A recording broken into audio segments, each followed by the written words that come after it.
are just an easy thing to see coming in and out of school or in class. It's an easy thing to measure. There are no changes happening after an exposure notification is issued. So that makes me wonder, are those mitigation factors that we're suggesting that people follow actually being followed? So exposure doesn't ask to wear a mask. So COVID is in our community enough to where you're probably being exposed every day, even outside of our school. So I would say absolutely you're getting a number of notifications. Yep. Yep. If you are exposed. So it's saying there's guidelines to wear a mask. If you're positive, you need to wear a mask when you come back. But it's saying best practice. It's recommended. It's guidelines to wear a mask. If you're positive and you're coming back after day 5, resolving symptoms, we're expecting a little bit more. So I think even when you say within those things, but if you're starting to show symptoms, stay home.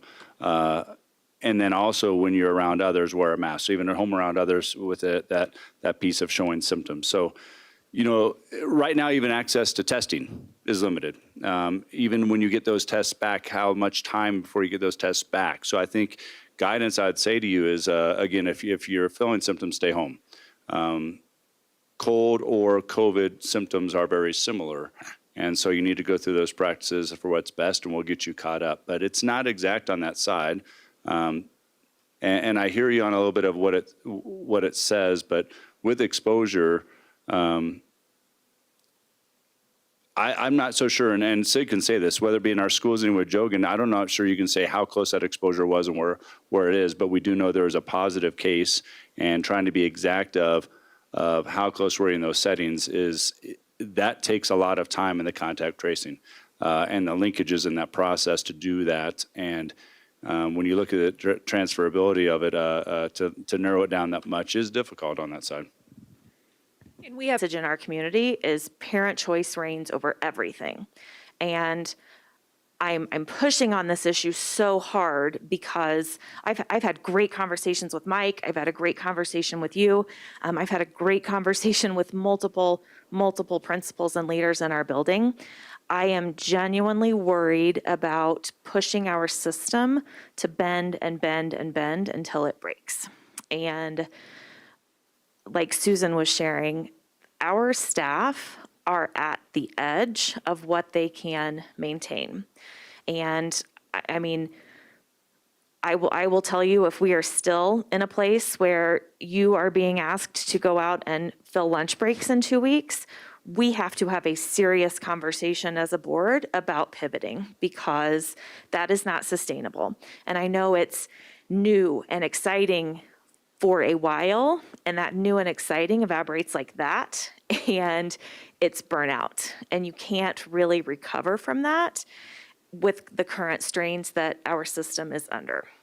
Back to the mask issue, I just want to make sure that we are getting an accurate representation to leadership and an accurate message back to community. I think parent choice is very important. I do not think it is the end all be all. I think there are recommendations here to keep our kids safe. If masks are optional and parent choice is the option that we have chosen, which it is, there are secondary steps that have to be in place. And sending out an exposure notification, why even send it if you're going to ask people to wear a mask for 10 days, test on day 5 and monitor for symptoms, if we're not going to do anything with that? The staff are being burdened enormously to send multiple, I can't even imagine the hours it takes just by the number of exposure notifications I get. If it's nothing more than a check the box, nobody's going to wear a mask, nobody's going to get tested, and everybody's already monitoring for symptoms, take that off of staff's plate. Or do something with it.